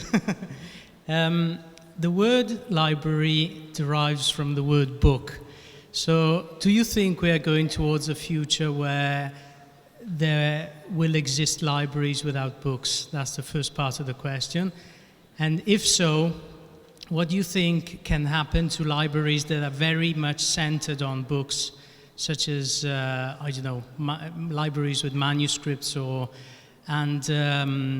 because the two-way service model that you described and us learning from the communities, how can that be in a library who's based on ancient artifacts? The word library comes from the Latin libra, which referred to the interior bark of a tree, is what they used to make the paper out of. So technically libraries should be forest rangers because we're all about trees. Right? So words change over time. I think there can absolutely be libraries without books. There already are libraries without books. I think that if you go back to my definition of what a library is, I'm not going there, but the idea of a mediated space, it doesn't have to be physical, it could be virtual, it's about knowledge. You can learn from books, but you can learn from 3D materials. There are libraries in architecture schools where they're building materials, right? So they go and they say, I want to use brick. Well, here's brick, feel it, what's the nature of it? I want to use this kind of floor, here it is. That's their collection. There have always been libraries without books, right? There are libraries that used to have just scrolls. I mean, so the medium has never been really what defines what we've done. We've just gotten lost in it. right? We would not look at the ancient library of Alexandria's library and say it wasn't a library because it didn't have what we recognize as books, which took 300 years to develop after Gutenberg before we get what we really would see as a book. So our history is not in books. Our history is in learning and access to ideas. So that's the short answer. So yes, I see libraries, but do I see the death of books? No. Do I see libraries having books for a long time? Yes. My son, who's 12, digital generation, he'll put it down and he picks up a physical book. He prefers it. I, as someone who's studying, I hope you don't mind, I leafed through your copy of the book and I saw underlines. I can't really do that well on a Kindle. So I have physical books because as a tool, it's better than many other tools, but it's just a tool. Your second question is, but we do have libraries and archives and institutions that their purpose for creation, their great value that they offer the community and a recognized value has been around books and materials. But once again, it's always been about what they can use. So Syracuse, and I will make this quick, Syracuse has a special collections, materials, ancient manuscripts, books, things from 100 years. They also have an Oscar from the Academy Awards, things of that nature. They renamed themselves to the Special Collection Research Center. And the reason was they would look into their collection and they would find scholars from around the world. And so there was a scholar who was very interested in automobile development. Turns out Syracuse, for some reason, has a wonderful rare books collections around the turn of the century around early automobile development. They worked with that scholar who was in Spain to come in and do definitions, they did lectures, they did traveling exhibits in Spain and then the US. They invited them in to Syracuse, they videotaped the collection, they had open lectures with the community, and they moved on. Now, you could say that was about the books and the materials, but the value to the community and that scholar was access to a larger community and learning and what was going on. That's going to happen regardless, right? So I see a long future for those. The question is, when they're locked doors that someone can only get in at 3 in the morning if they know the special password, that's a dim future. That's a future where we say it truly is about the collection alone and access is a second thought. That, I think, is very problematic, and that's where I often have arguments with people who feel otherwise. But because the value is in learning from it, not from keeping it. So, fair enough? One last question? Thank you for your patience. Enzo Borio.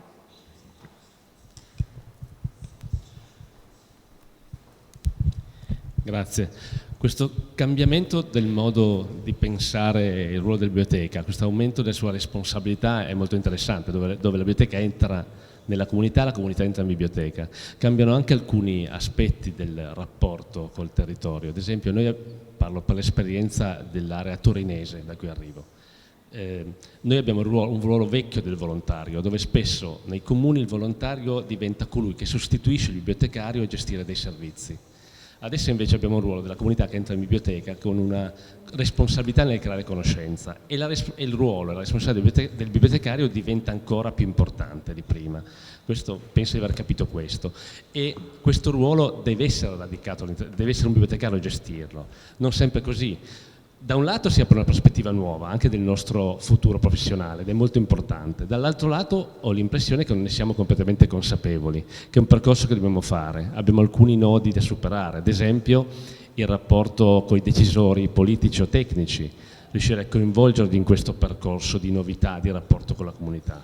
Ritengo che sia una responsabilità che anche noi dobbiamo avere, dobbiamo riconoscerci. Allora volevo chiederti se su questo aspetto hai degli esempi, delle esperienze di riconoscimento anche di un orgoglio professionale e di una evoluzione professionale, dall'altro lato una capacità anche di portare la politica locale, o i decisori su questo percorso insieme a noi.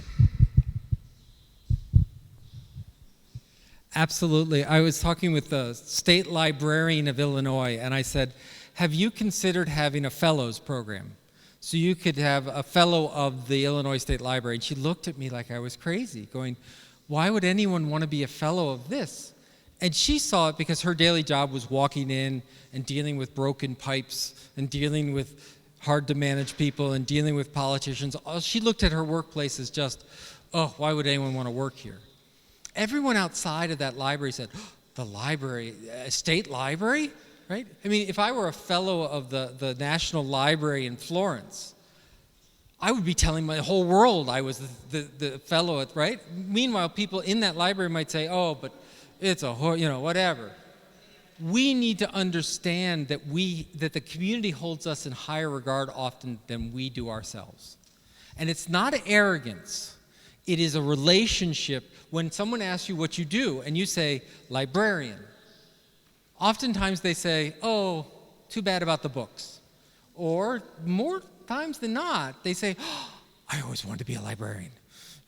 We need to understand that there's value in that term and our institutions, and we need to start acting it that way. The last comment that I will give, and then I will be quiet and be done, which is, if we retreat to being just the book places, people will just see those books and materials and think, we don't need anyone, they're already there, and they don't see our value. We need to be out front. We need for them to see us. We need for us to be present. We need to be proactive. We actually, that's important. Great teachers, great professors, great scholars are known for being great scholars. Now, that's not their whole quest, is to be known, but what they do is recognize. We need to be recognized.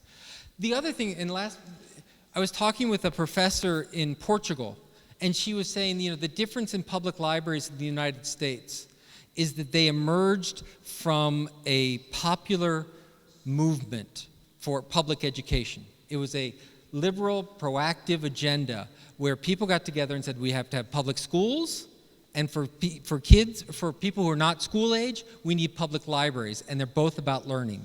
Melville Dewey said, the public library is a co-equal institution to the public school. And they fought for them, and they advocated for them, and they got them written into law. So it was an activist movement of the community that created public libraries, and therefore created things like local library boards and local funding. In Europe, at least as she was saying in Portugal, public libraries didn't come about that way. They came about them because we had long-standing collections, usually associated with either religious institutions or other institutions, and they evolved over time around the collections. Maybe it's time for a European public library movement. Maybe it's time to put up these examples and say, we need our communities to be activists.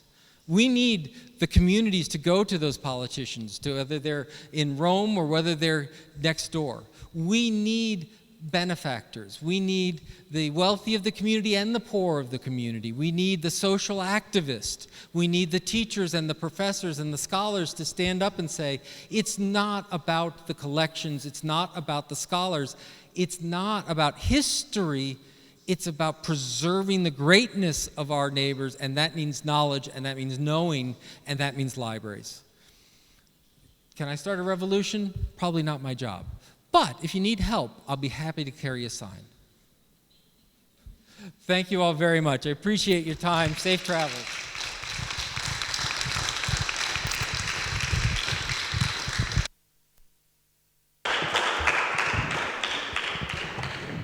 Voglio ringraziare ancora l'Ambasciata degli Stati Uniti in Roma per questa straordinaria opportunità. Voglio ringraziare anche la traduttrice che ha fatto un lavoro splendido e grazie a R.David Lankes che ci ha regalato una quantità enorme di energia da usare per il nostro lavoro. Grazie.